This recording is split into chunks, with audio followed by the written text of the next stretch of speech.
يقاتلون في سبيل الله فيقتلون ويقتلون وعدا عليه حقا في التوراة والإنجيل والقرآن الله কথা বললেন রব্বুল আলামিন বলছেন যে আমি তোমার জান মাল কিনে নিয়েছি ইকাতিলুনা ফি সাবিলিল্লাহি তুমি আল্লাহর রাস্তায় কতল করো ফায়াকতুলুনা ওয়া ইউকতালুনা প্রয়োজন হলে তুমি নিজের মাথা দাও না হলে কারো মাথা নাও মেন হচ্ছে আমার দ্বীনকে বাঁচাতে হবে আমি আমার দ্বীনের জন্য তোমাদেরকে পাঠিয়েছি হে মুমিনের দল যে দিক থেকে আমার দ্বীন বাঁচবে ওটাই করতে হবে প্রয়োজনে তোমার জান যাবে প্রয়োজনে তুমি জান নেবে থাকতে হবে আমার দ্বীন আল্লাহ তাবারাক ওয়া তাআলা বলছেন বিবাইয়ুকুমুল্লাযী বায়াতুম বি কে এমন আছো আমার সঙ্গে ব্যবসা করবে আমি তার সঙ্গে বিজনেস করতে রাজি আছি আমি তাকে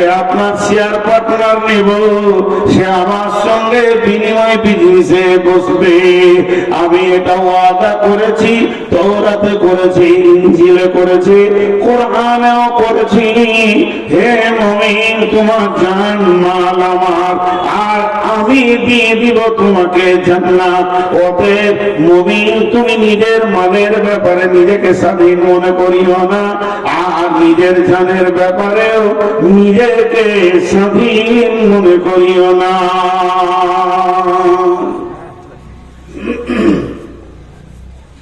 কিন্তু আমরা জান মালের ব্যাপারে উদাস খেয়ালই নেই আমাদের কি হয় একটা ভিখারি এসে 1 টাকা চাইছে সকালে বাজারে গেছেন একটা ভিখারি এসে ওকে 1 টাকা চাইছে ধুমকিয়ে দিলেন আমাকে খুচরা খাজরা না এসে বসলেন আর বন্ধু ওকে নিয়ে হোটেলে ঢুকে মিষ্টির দোকানে ঢুকে মিষ্টি সিঙ্গারা ল্যাংচা চমচম করে 200 টাকা খরচা করে দিল কোনটা আল্লাহর কাছে জমা হবে আর কোনটা খরচা খাতায় জমা হবে খরচা লাগবে আল্লাহর কাছে হিসাব দিতে হবে এটা আমাদের জ্ঞানের খাতায় তোলাইছে না জি এটা জ্ঞানের খাতায় তোলাইছে না বিশ্বনবী বললেন মোতার প্রান্তে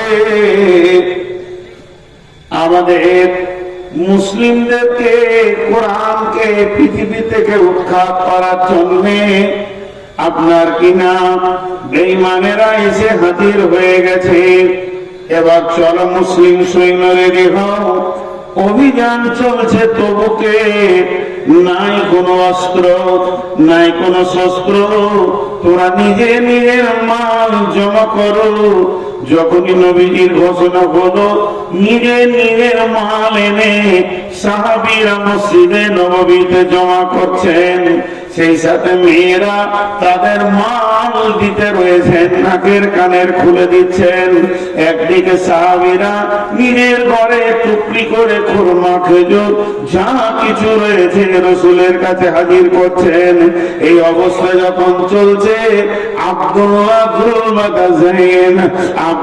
জুলবাদাইন একটা সাহাবীর নাম এই সাহাবীরা কেমন সাহাবী এর আব্বা মারা গেছে মা বিধবা চাচার কাছে মানুষ হয়েছে আর চাচার মালের ঢেরি লেগে আছে চাচা শুধু ঈমান আনার কারণে চাচা বেঈমান বেঈমান ঈমান এনেছে তাই বাড়ি থেকে তাকে নঙ্গা করে বের করে দেওয়া হয়েছে তাকে এমনকি একটা লুঙ্গিও দেওয়া হয়নি ওই ছেলেটা যখন বের হয়ে যায় মা একটা কম্বল ছুঁড়ে দিয়েছিল অর্ধেক কম্বল কোমরে পড়েছে অর্ধেক ডাইনি রাসূলের দরবারে হাজির হয়েছেন। মসজিদে নববীতে আসহাবে সুফফা, যে সাহাবীদের কোনো ঘর বাড়ি ছিল না, সংসার ছিল না, জমি জায়গা মাল ধন কিছুই নাই, মসজিদে একদিন নয়, দুদিন নয়, 7 দিন, 10 দিন, 20 দিন উপবাস করে থাকতো। সাদাকার খেজুর আসতো, হাদিয়া আসতো, তাই খেয়ে তারা জীবন যাপন করত। আব্দুল্লাহ সম্ভ্রান্ত ঘরের ছেলে, মালদার ঘরের ছেলে, শুধু কালেমার কারণে আব্দুল্লাহকে দিয়ে আসহাবে সুফফাদের মধ্যে রয়েছে। আর যখন মসজিদে নববীতে মালের ইবাদত শুরু হয়ে গেছে, দানের ইবাদত শুরু হয়ে গেছে, ইয়া রাসূলুল্লাহ আমারটা নেন, ইয়া রাসূলুল্লাহ আমারটা নেন, আব্দুল্লাহ একবার করে উঠছে আর একবার করে বসছে, মনে মনে ভাবছে গায়েরটা দিলে গা খালি, নামটা দিলে পাছা খালি, আমি কোনটা দেব রে? আজকে কি এই প্রতিযোগিতায় এই লিস্টে কি আমার নামটা আসবে না? একটা খেজুরও নাই, জয়মালের উপরে খেজুরটা রেখে দিই, এত আফসোস, মনের ভিতরে জোয়ার ভাটা চলছে। এমন সময় আব্দুল্লাহ থাকতে না পেরে রাসূলের কাছে এসে হাজির হয়ে গেলেন। ইয়া রাসূলুল্লাহ, ইয়া হাবিবাল্লাহ, আজকের মালের প্রতিযোগিতাতে আমি আব্দুল্লাহকে শরীক হতে মন যেতে, কিন্তু আমার কাছে কোনো মাল নাই যেটাকে দিয়ে আমি শরীক হব।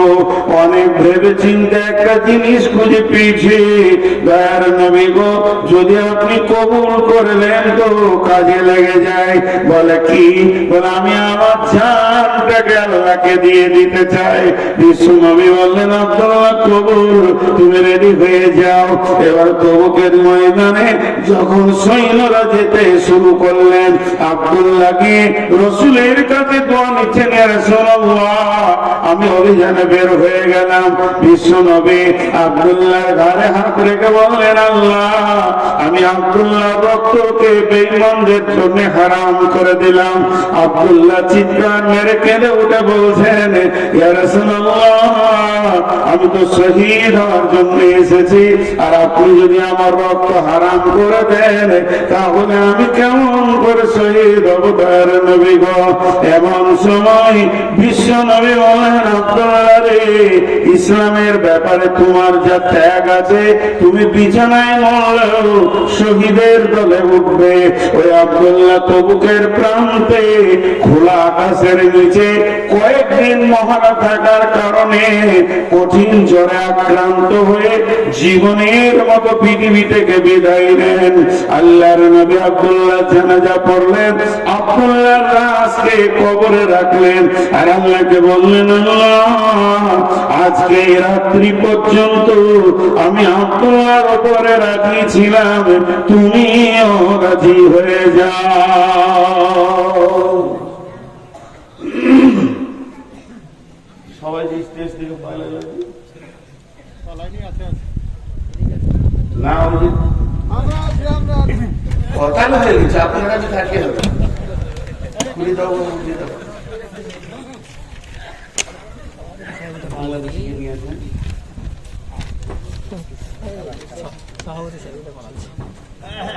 আমার 12টা পর্যন্ত না, 12টা পর্যন্ত তারপরে কিছু খাতে কালেকশন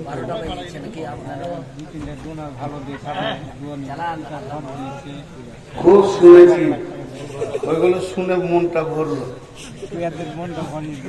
না ওই ফাঁকা জায়গাতে আপনি আমি দিয়ে বসুন,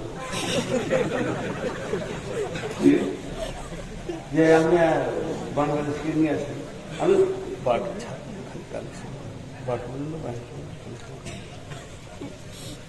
ওনাকে আনেন, ওরা সহ পাওয়াটা পরে বাংলাদেশে 1.5 ঘন্টা লাগে, আর আমরা ঘুমতে পৌঁছেই দৌড়ি। জি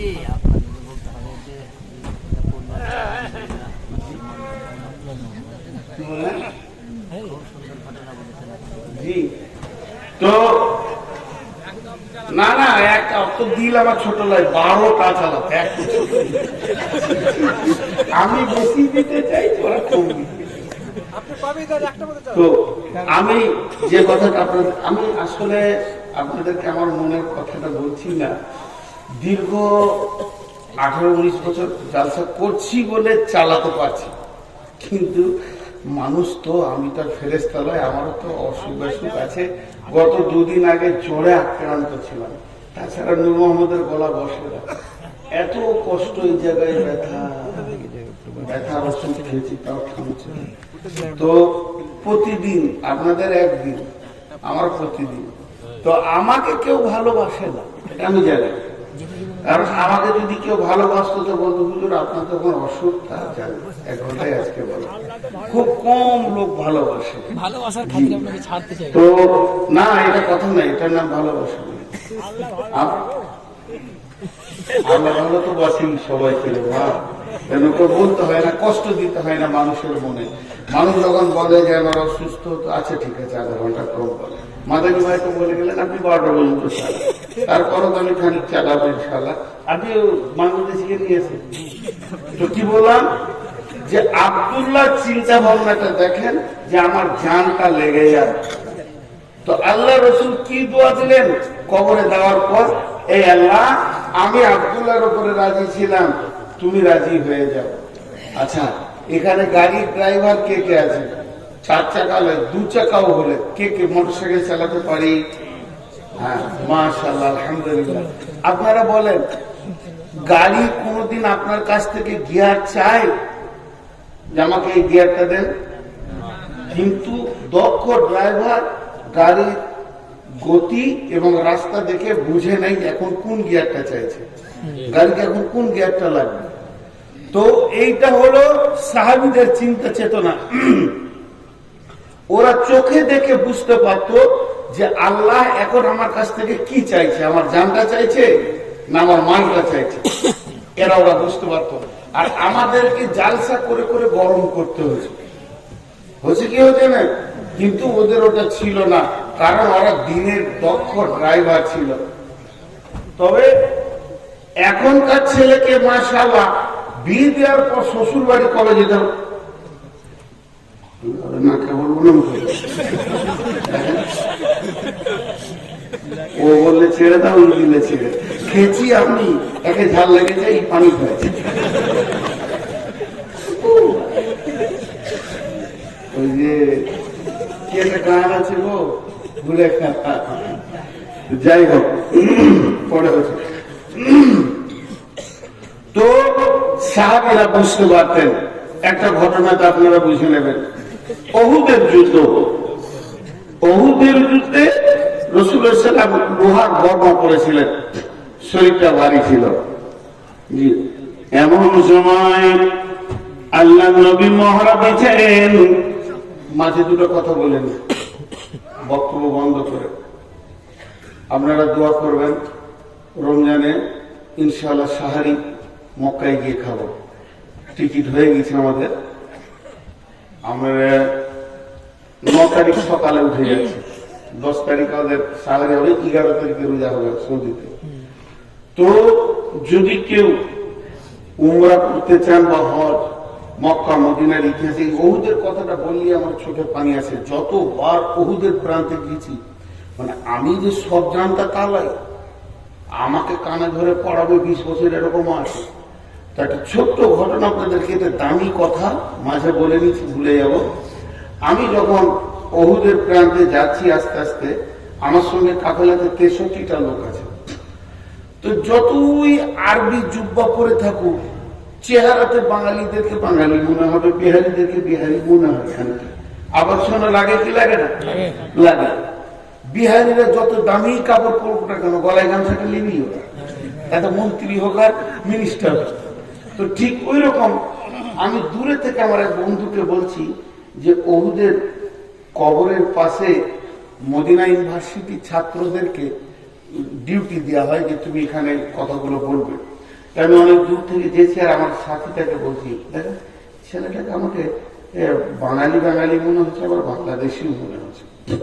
তোর কাছে গিয়ে প্রথমেই বাংলা বললাম যে আপনার বাড়ি কোথায়? বলছে আমার বাড়ি বাংলাদেশ, টাঙ্গাইল। তাহলে ঠিকই ধরেছি, আপনাদের বাড়ি, আমাদের বাড়ি হচ্ছে পশ্চিমবঙ্গ, ভারত। তো টাঙ্গাইল পড়াশোনা কোথায় করেছেন ভাই? বলছে পড়াশোনা করেছি যাত্রাবাড়ি মাদ্রাসায়, এখন মদিনাতে MA করছি। তো কি নিয়ে MA করছেন? বলছে হিস্টোরি নিয়ে MA করছেন। না, আসল পেয়ে গেছি, যে লোক খুঁজছিলাম ওইটাই পেয়েছি।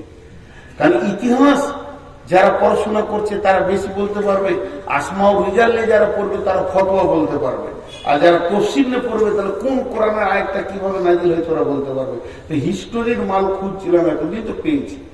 তো আমি তখন বললাম আমার মামার নাম করে, নিজের মামা, ওনাকে চেনেন? বলে হ্যাঁ, উনি আমার শিক্ষক বাংলাদেশে। অনেক পরিচয় হলো। যে তারপর আমি বললাম যে এই 60টা খাতলে আমার লোক আছে, এরা বাঙালি, এদেরকে ওহুদের যুদ্ধটা একটু বলে দেন। এমন করে বলছে আমির হামজার লাশটা কোথা ছিল, হানজালার লাশটা কোথা ছিল, কোন দিক থেকে ওয়াইসি আমির হামজার কলিজাটা বের করেছিল, হিন্দা কোন দিক থেকে এসেছিল, এবং কাফেররা কোন দিক থেকে এসেছিল, কোন জায়গায় গিরিপথে ছিল। সেই দিন আমার আবার ক্লাস হলো ওর কাছে। যেমন আজকে বললাম মাদানের কাছে আমার ক্লাস হলো, ওই আয়াত দুটো আমি অনেক তফসির করেছি, আজকে নতুন তফসির পেলাম। তো ওই রকম ধরনের গোটা জায়গাটা কয়েকবার জোয়াতে আমার চোখে জল জল করে ভাসছে। যখন আমি বলি দেখেছি অনেক হাজি অঝর নয়নে কাঁদে। আমির হামজার লাশ তো 50 বছর আগে বেরিয়ে গিয়েছিল, টকটক করে রক্ত করছিল, তাকে স্থানান্তরিত করা হয়েছে। এখন সবগুলোকে এক জায়গায় করে দিয়ে দুটো কবরে, ঘন কবর বলা হয়, একটাতে 14টা আছে, একটাতে 56টা আছে, 70টা শহীদকে এক জায়গায় রেখে ঘেরে দিয়েছে। আপনার ওখানে ভেদার শীত করছে, যে যা করছে, পুলিশের অনেক অনুসর আছে, সেটা আমি বলছি না। মধ্যখানে আমি শুধু এতটুকু এলান করলাম, যদি সেইভাবে হজ উমরা করবে তো যোগাযোগ করিয়ে। জীবনে 10,000 20,000 টাকা বেশি লাগুক, কিন্তু জাহেলের সঙ্গে যেন না। আপনার গ্রামের জুমার দিন একটা গরিব মৌলানা এসেছে, আর একটা বিরাট বড় কোম্পানি এসেছে, কাকে আপনি মিম্বারে তুলবেন আর কার পেছনে নামাজ পড়বেন? তো এখান থেকে বুঝে নিতে হবে হজ আর উমরা হলো ইবাদত। ইবাদত করতে গেলে আলেমের পেছনে করতে হবে, জাহেলের পেছনে যেন না। সমস্ত কিছু আপনার শেষ হয়ে যাবে, পয়সা টয়সা কিন্তু আসলে ঠিক হবে না। এটা একটা এলান করলাম। দ্বিতীয়, কোনো ভালো মেধা ছেলে যদি আমার মাদ্রাসায় পড়তে চান, আমি একটা মাদ্রাসার দায়িত্বে আছি, দায়িত্ব নিচ্ছি, এবং সেই মাদ্রাসায় যদি পড়তে চান, জামাতের কোনো ছেলে হলে দক্ষ শিক্ষক দিয়ে তাদেরকে পড়াশোনা করা হবে, এবং তাদেরকে সুন্দরভাবে দিনী শিক্ষার একটা ব্যবস্থা করা আছে। যোগাযোগ করবে আমার নাম্বারে, উঠে বলে দিলাম। এখন সেই ওহুদের কথাটাই বলছি। আবার ওহুদের প্রান্তে বিশ্বনবী মহড়া দিচ্ছেন, জিহাদে লড়াই করার থেকে সব থেকে দৃষ্টিকে বাদ পাখির মতো করে রাখাটাই হলো বড় কঠিন। কোন দিক থেকে কে আসছে, শত্রু দল কোন দিক থেকে আসছে, চারিদিক থেকে যেন মহড়া দিয়ে চলছেন। এমন সময় নবীজি চাইছেন একটা পাথরে উঠবো, যেই বারবার ওঠার জন্য চেষ্টা করছেন, কিন্তু স্বাভাবিকতায় পাথরটা উঁচু হয়ে গেছে, বিশ্বনবী উঠতে পারছেন না। এমন সময় হযরতে তালহা, আমি বললাম প্রথমেই বলেছি সাহাবীরা জানতেন এখন কোন গিয়ারটা লাগবে, ফার্স্ট গিয়ার না সেকেন্ড গিয়ার। ইসলামকে তারা চালিয়েছে, ইসলাম নামে গাড়ির তারা ড্রাইভার ছিল, আর আমাদেরকে বলতে হবে তুমি অমুক গিয়ারটা দাও। বন্ধুরা আমার, হযরতে তালহা দেখে নিলেন নবীজি পাথরটাই উঠবেন, কিন্তু পারছেন না। শরীরটা লোহার বর্মা জামা পরে নিয়ে ভারী হয়ে গেছে, তাই হযরতে তালহা পাথরটা নিচে গিয়ে শুয়ে গিয়ে বলছেন, ইয়া রাসূলুল্লাহ, আপনি আমার বুকে পা রেখে পাথরে উঠে যান। কি প্রয়োজন এটা বুঝে নিয়েছে। পাথরের নিচে শুয়ে গিয়ে বলছে আমার বুকে পা রাখেন। বিশ্বনবী তালহার বুকে পা রাখলেন, আর কি বলেন, তালহা তুমি জান্নাতকে অজিব করে দিলে। জান্নাতের সংবাদ পেল, জান্নাতের সংবাদ পেল। এরপরে ওই তালহা আবার চারিদিকে তাকিয়ে আছেন। এমন সময় দেখছেন রোমান পাহাড়, ওই পাহাড়ের দেশ দিয়ে একদম শত্রু দল হই করে চলে আসছে, তাদের হাতে তীর রয়েছে। লক্ষ্য করে যে তারা বিশ্ব নবীকে তীরগুলো মারবে, তাদের অন্য কাউকে লক্ষ্য নয়। হযরত তালহা বিশ্ব নবীকে পেছন দিকে নিয়ে পাহাড়ের গুহাতে ভরে দিলেন এবং বুক পেতে দাঁড়িয়ে গেলেন। একটা নয়, দুটা নয়, দুইটি বাজুতে 180 খানা তীর খেলেন, তবু রাসূলকে একটা লাগতে দেয়নি। আর তালহা বলেছিলেন, ইয়া রাসূলুল্লাহ, আপনি খবরদার গর্ত থেকে বের হবেন না, আমি তালহা যতগুলি তীর আছে বুকে নিয়ে নিব। আছে দিনকে যারা বানিয়ে গেছে তাদের কাছে আমরা ঋণী, পারবেন তালহাকে? এই তালহা যেদিন পৃথিবী থেকে চলে যান, বিশ্ব নবী জানাজা পড়েছেন। জানাজা পড়ার পর কবরে লাশ রাখা হলো। দোয়া লম্বা চওড়া করেননি, ছোট্ট দোয়া। কি দোয়া? হে আল্লাহ, হে আল্লাহ, মাবুদ মওলা, কঠিন কিয়ামতের দিন ইসরাফিল যখন সুর ফুঁকবে,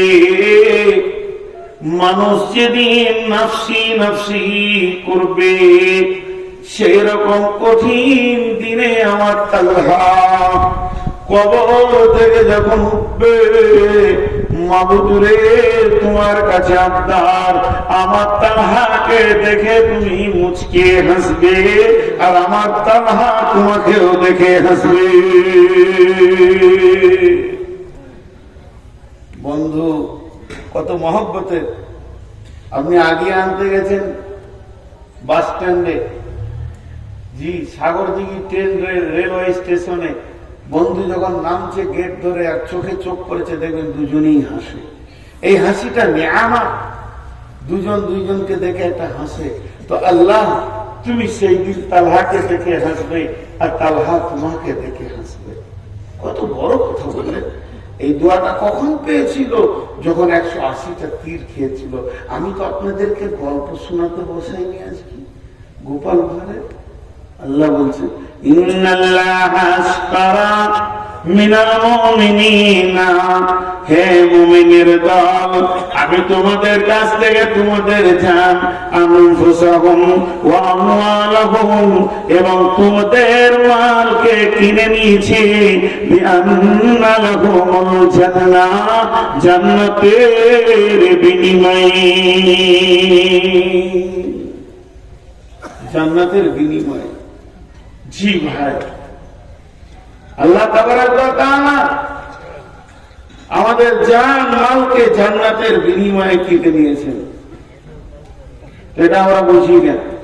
আল্লাহ বলছে, বলো তোমাদের মধ্যে 8টা গুণ আমি পাবো, আত-তাইবুন আল-আবিদুন الحامدون السائحون الراكعون الساجدون الآمرون بالمعروف والناهون عن المنكر والحافظون لحدود الله وبشر المؤمنين. আল্লাহ মুমিনদেরকে সুসংবাদ দিলেন, তোমাদের 8টা গুণ হতে হবে। এই গুণগুলো যেন তোমাদের ভিতরে থাকে। 8টা গুণ, তোমরা তওবা করনে ওয়ালা হয়ে যাও। গুনাহ হয়ে গেছে, তওবা করো, আল্লাহর কাছে কাঁদো। তওবা এমন একটা জিনিস, আল্লাহ বলছেন, ইয়া আইয়ুহাল্লাযীনা আমানু, হে ঈমানদারেরা, তুবু ইলাল্লাহি তাওবাতান নাসুহা, আসা রাব্বুকুম আইয়ুকাফিরা আনকুম সাইয়্যাতিকুম ওয়া ইউদখিলাকুম জান্নাতিন তাজরি মিন তাহতিহাল আনহার। হে ঈমানদারেরা, তোমরা তওবা করো, প্রতিজ্ঞাবদ্ধ তওবা, নাসুহা, ওই তওবাটার ভিতরে এমন ইখলাস থাকবে, এমন প্রতিজ্ঞা থাকবে, যখন তুমি তওবা করো করবে, তখন অন্তত নিয়ত করবে যে জীবনেও এ গুনাহ দ্বিতীয়বার করব না। তোমরা তওবা করনেওয়ালা হয়ে যাও, তুবু ইলাল্লাহি তাওবাতান নাসুহা, আসা রাব্বুকুম আইয়ুকাফিরা আনকুম সাইয়্যাতিকুম ওয়া ইউদখিলাকুম জান্নাতিন তাজরি মিন তাহতিহাল আনহার। আশা করি আল্লাহ তোমার জীবনের গুনাহগুলোকে শুধু মাফ করবেন না, নেকিতে পরিণত করে দেবেন এবং এমন একটা জান্নাতে ঢুকাবে যে জান্নাতের নিচে কুলকুল করে নদী বইছে।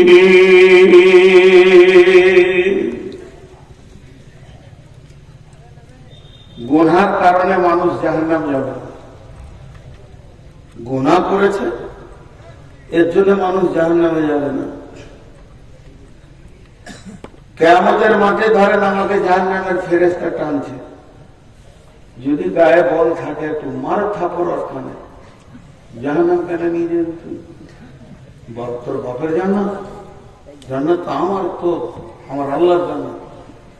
আল্লাহ বলে কি? বলে তোমার ফেরেশতাতে ধরেছে। বলে কেন? বলে জাহান্নাম যেতে হবে। আল্লাহ বলল যা জাহান্নামে। যদি বান্দা জিজ্ঞেস করে কেন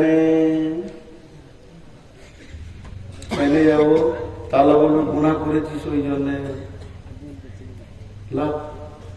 এটা বুঝানোর জন্য বলছি, ভাবিয়ে না যে কোরআনের আয়াত বলছি। আল্লাহ বলছে জাহান্নাম যা, তোকে ফেরেশতাতে টানছে। তো আমি বলছি কেন? আল্লাহ বলছে গুনাহ করেছিস তার জন্য। এবার যদি আমি আল্লাহকে বলি, আল্লাহ আপনি বলেছেন ইন্নাল্লাহা গফুরুর রহিম, নিশ্চয়ই আল্লাহ জবরদস্ত কঠিন গুনাহকে মাফ করনে ওয়ালা। আপনি কোরআনে বলেছেন মাফ করনে ওয়ালা, আর আল্লাহ রাসূল বলেছেন কুল্লু বনি আদমিন খাতা, প্রত্যেকটি বনি আদম ভুলের মধ্যে ডুবে আছে। আমাদেরকে যখন বানানো হয়, একটা ঘরকে সিমেন্ট দিয়ে ঢালাই করা হচ্ছে, তোর মধ্যে রড আছে, পাথর আছে, সিমেন্ট আছে, বালু আছে, সিমেন্টে কেমিক্যাল আছে। কেমিক্যাল না থাকলে এমন জমবে না। আপনি যখন মানুষকে বানান, মানুষের ভিতরে পাপ করার মতো গুণটা দিয়ে বানিয়েছেন। এটা মানুষ পাপ করবে, তওবা করবে, পাপ করবে, তওবা করবে। গুণটা যদি আপনি না দিতেন তো আমরা তো পাপ করতাম না। আল্লাহ তাবারাক ওয়া তাআলাকে তিনখানা জিনিস ভালো লাগে। এক নম্বর হচ্ছে আমার গোলাম আমাকে ছাড়া কাউকে ডাকবে না, অন্য কাউকে সাজদা করবে না, এটা আমাকে ভালো লাগে। আল্লাহ বলছেন আমাকে দ্বিতীয় নম্বর ভালো লাগে আমার গোলাম আমার বরত্ব বায়ন করবে, আমি তার কাছে আমার ছাড়া অন্য কেউ বড় নয়। তিন নম্বর আমাকে ভালো লাগে আমার গোলাম যখন গুনাহ করে দুইটি চোখে পানি বের করে, তখন আমাকে ওই সময়টা এত ভালো লাগে, গুনাহগুলোকে আমি নেকিতে পরিণত করে দিই। শুধু তাই নয়, আমার রব কত বড় মেহেরবান, 70 বছরের কঠোর পাপীকেও তিনি মাফ করতে রাজি আছেন। তাহলে যাদের মাবুদ এত মেহেরবান, তার গোলাম কেমন করে জাহান্নাম যাবে?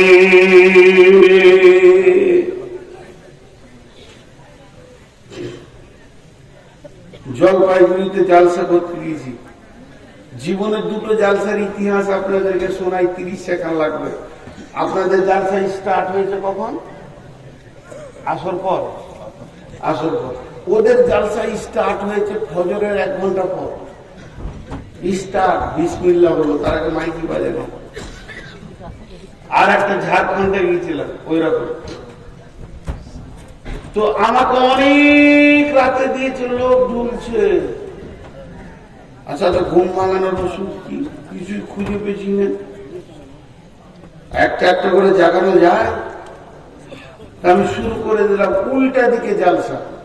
উল্টা জালসা শুনেছেন পুরোদের? আমি বললাম বিসমিল্লাহির রহমানির রহিম, আল্লাহ তাবারক ওয়া তাআলা কালাম পাকের মধ্যে বলছেন নামাজ পড়তে হবে না, রোজা রাখতে হবে না, হজ করতে হবে না, যাকাত দিতে হবে না, জেনা করো, ব্যভিচার করো, বেপরদা থাকো, সুদ খাও, জুয়া খেলো, লুটে লাও, মার্ডার করো, রাস্তায় রাহাজানি করো, ছিনতাই করো, যে যাকে পারবে মারো, লুটো, গাঁজা খাও, মদ খাও, কিছুই হবে না। তারপরও তুমি জান্নাতে যাবে, শুধু আল্লাহ একটা হুকুম মেনে নিলে। সব জেগে গেছে, কোন মুরগি রে?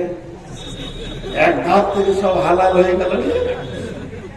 আচ্ছা হালাল, ওদেরকে তো মজা লাগছে যে সব হালাল, হারামকে হালাল করে দেবে।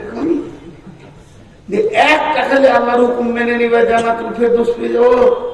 তো আমার সামনে এক মুরব্বী পান খেয়েছিল, ও পান চিবানো বাদে করেছে, কি জলসা হচ্ছে। তো শেষ কালে আমাকে বলছে, বাপজি আমি 70 বছর বয়সে এমন জলসা শুনিনি, যে এত গুণা করার পরও সে জান্নাত যাবে আল্লাহর একটা হুকুম মানলে। কোথায় আছে বাপ? তা বলো কোরআন শরীফে আছে।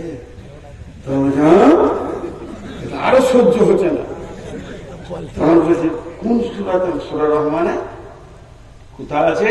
বিসমিল্লাহির রহমানির রহিম, ইয়া মা'শারাল জিন্নি ওয়াল ইনসি ইন ইসতাতা'তু আন তানফুযু মিন আকতারিস সামাওয়াতি ওয়াল আরদি ফানফুযু লা তানফুযুনা ইল্লা বিসুলতান ফাবিআইয়ি আলাই রাব্বিকুমা তুকাজ্জিবান।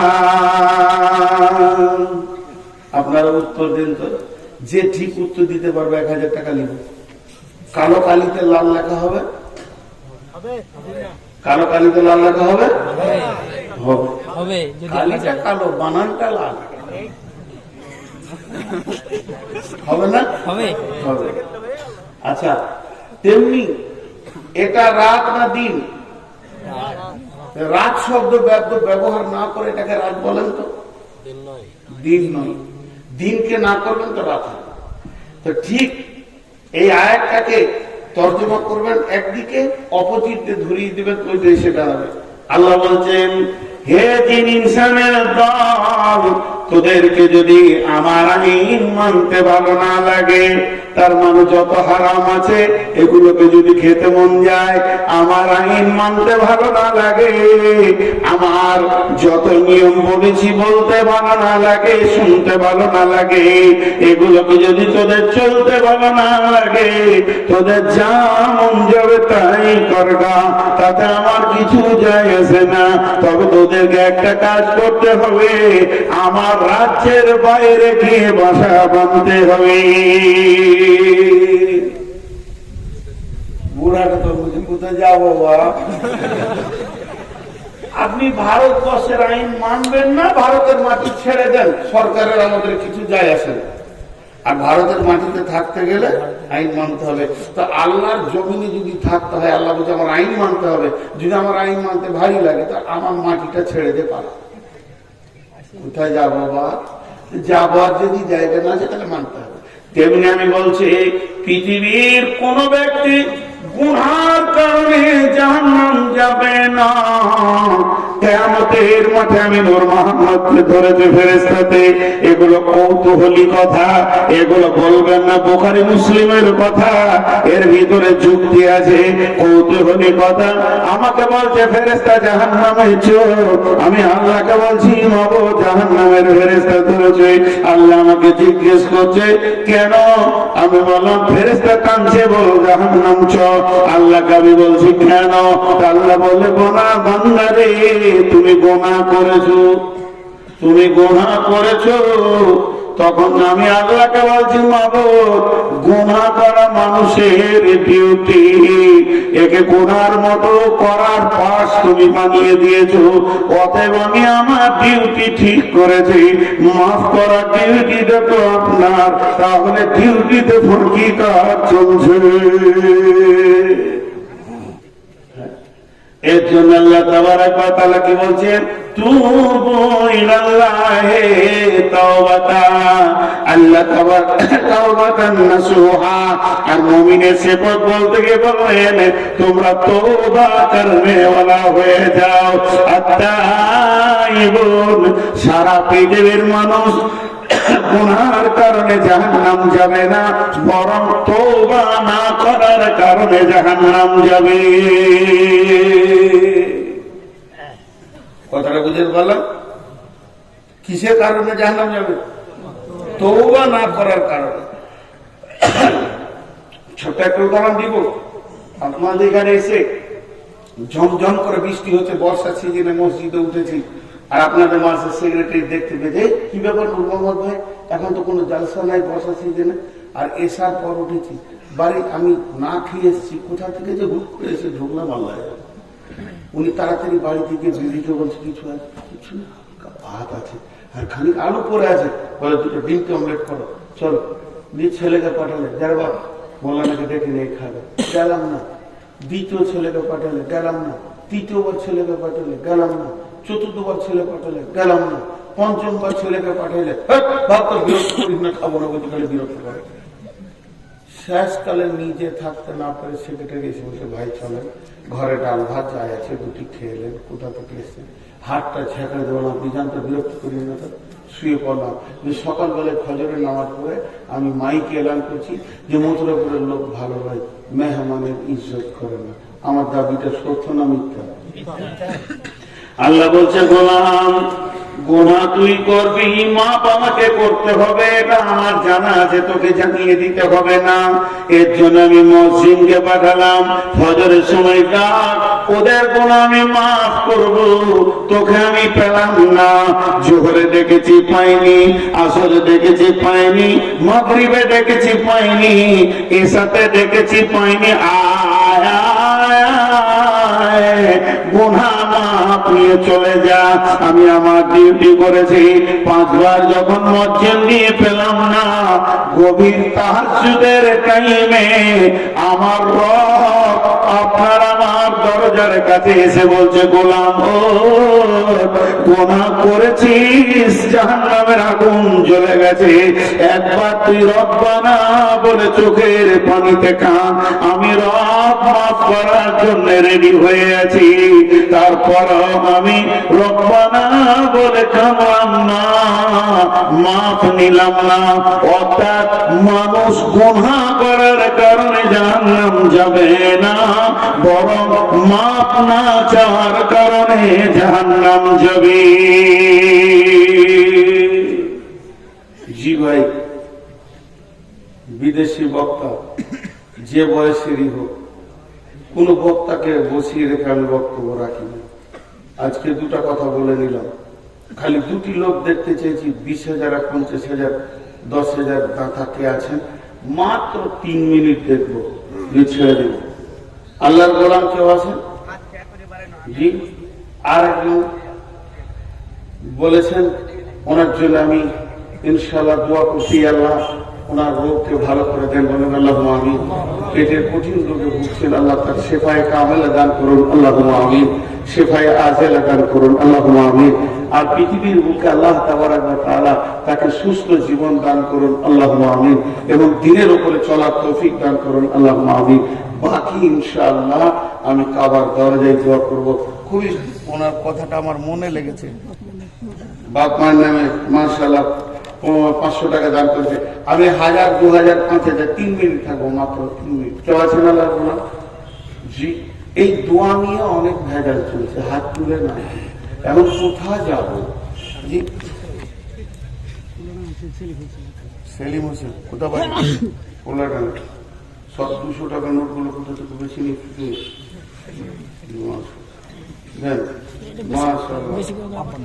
আপনার নামে কত আছে? মোটামুটি ছিল। হ্যাঁ, 5,000। আর মায়ের নাম 5,000। ও ও সোনামণি কেটে পড়লো বেনামিতে দেন।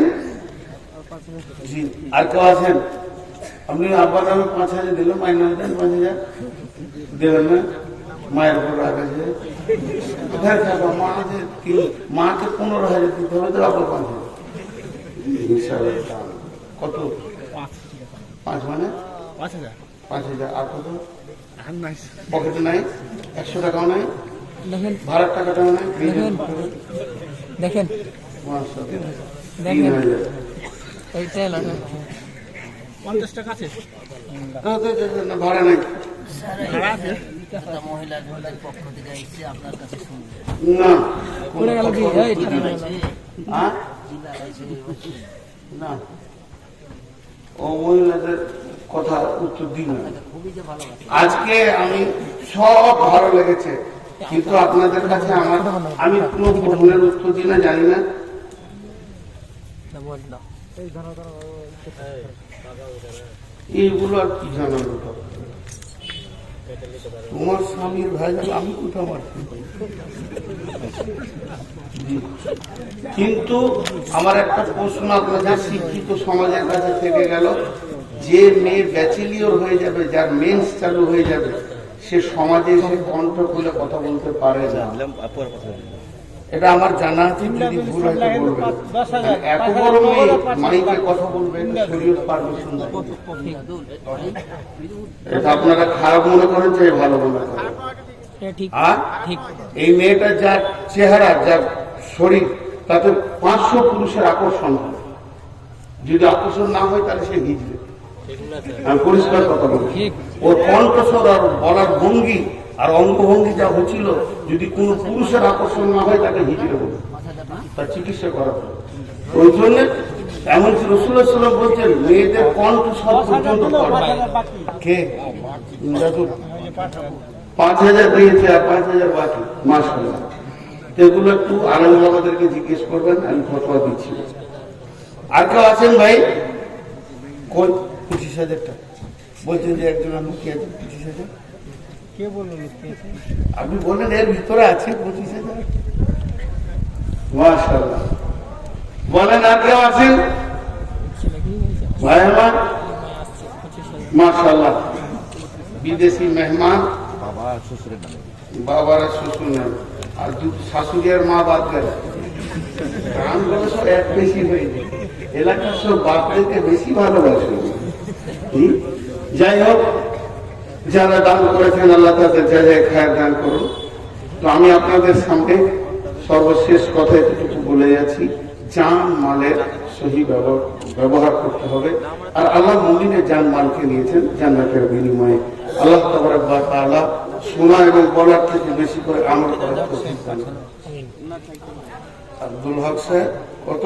5,000 আর পারবে না? একটু বাড়বে কত আপনার ছিল? আপনার 50 না, 25 25 বলছেন বারে বারে। 25টাই হয়ে গেল। 5,000 দিচ্ছি তাহলে আর খানিক্ষণ দাঁড়িয়ে 50 হবে। এটা 30 সেকেন্ডে 5,000 করে বাড়ছে। 10,000 দিচ্ছি। আর কি বাড়াবে? মানে 5 আর 10 15 নাকি পুরুষেরা হবে কি করে? এলেন 10,000 আচ্ছা, চাদর দেন, তারপর আছে। চাদর দেন। আপনার হাতে এসে দিয়ে দেবেন সবটা দিচ্ছি। না, তাহলে মজলিসটা ভেঙে যাবে। পরবর্তী বক্তা আছে, আমি হাতে তখন চাদরের লোক আছে রেডি। দিয়ে দেন সবকটা কুনেলি।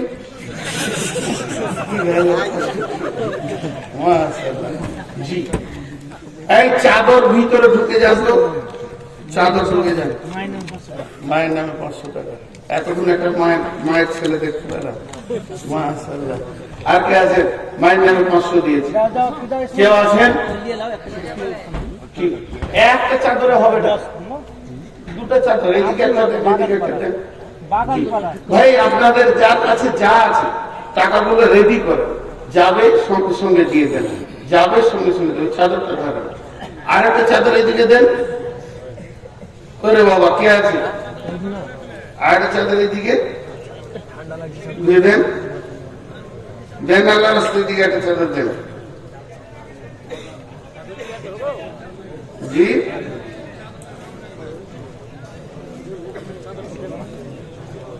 ঠান্ডা লাগছে তার চাদর দুটো তিনটে না দিলে হবে না, চাদর একটা দিলে হবে না, চাদর একটা দিলে হবে না। আর এই চ্যাংড়া গুলো ইসমাইল ধর, ইসমাইল ধর, ইসমাইল।